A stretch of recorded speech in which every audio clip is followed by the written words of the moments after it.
We are going to waste no time. Let's get down to how to enter data into our calendar, because what good is a calendar if you can't put stuff in it? Here we go. The fastest, the easiest way to enter anything is to just click right on the calendar, and it brings up a relatively quick entry version of data entry. You can see that right here it automatically understands what time of day and what date it is, but also you can put in the what. This is an event, right? Okay.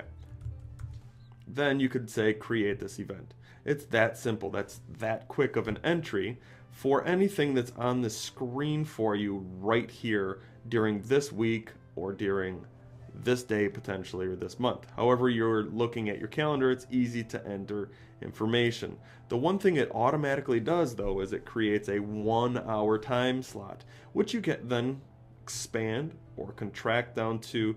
It allows you to reduce it down to a half an hour without actually coming in and manually typing in information. But if you're just trying to use something like squish it down like this with your little cursor tool, it only lets you get down to a half an hour. But that's usually adequate in most cases. The other quick entry option, and this one is great if you want to add information in weeks to come or in a calendar portion that you're not even looking at. Over here by the create button, you can create an event by just clicking right here, and it brings you to your full editor. But even quicker than that is the true quick entry style, and that's this little down arrow right here. Quick add goes like this. It has a little tiny singular bar that you add information. So let's say I wanted to meet with Dawn, and I wanted it to be July 4th, and I wanted it to be 2013, and I want it to be from 8 a.m. until 10 a.m. All I have to do is enter all that information, and Google makes sense of my little chicken scratch, and it will put it into my calendar on July 4th, 2013 from 8 a.m. to 10 a.m. and it will put it in as Dawn. You can just see right here, added Dawn, July 4th, 2003, 8 a.m. I can undo it if I want to, or let's just go check and see if it did a decent job or not. So there's January. I'm going to jump ahead to that month. January, February, March, April, May, June, July 4th. There's Dawn right there. And if I click on this, and actually if I just switch to 4th day, or week long rather, I should be able to see that on the 4th of July, there she is. And it's a full 2 hour bank. So it's extremely easy to put general information into a calendar, even if you're not looking at that exact day. And like I said back in the user interface piece, in order to get back, hit the today button, and boom, it brings you right back to where you were. Those are the two quickest ways to enter things so far.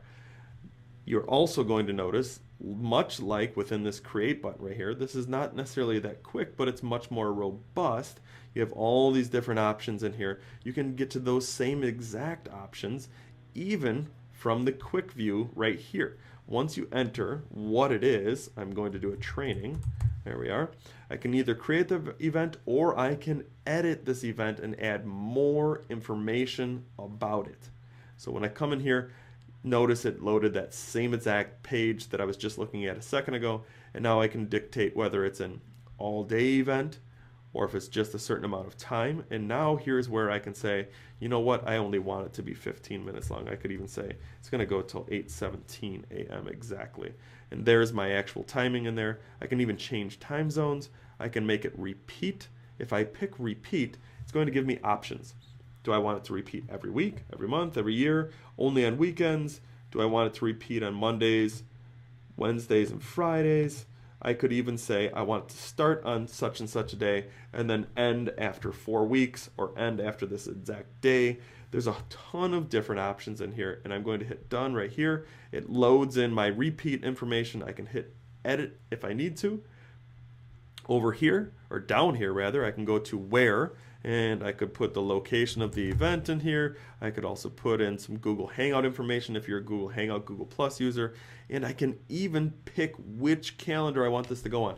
Once you learn how to add more and more calendars to your own Google Calendar account, now you can pick from within here which calendar you actually want it to go on.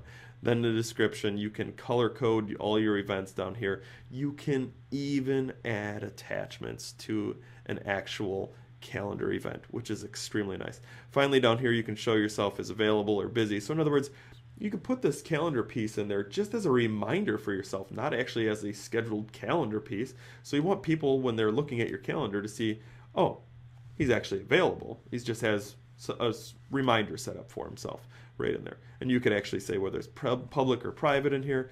And then finally, you can add guests. If you add guests, this is automatically going to send them an email invitation. So if I type in do4com right here at Gmail, because I added do4com in my contacts back in Gmail, if you remember, it automatically populates in here. That's the beauty of Calendar and Google and Gmail and Google Drive and all the things once they start pulling together, is that all those contacts, all those groups and everything, they seamlessly integrate with one another. And if you add one in one area, it's still accessible someplace else. So now you can see that Joe24 and Joe24 are both invited to this event. The one is me and the other one is the other me from my other account.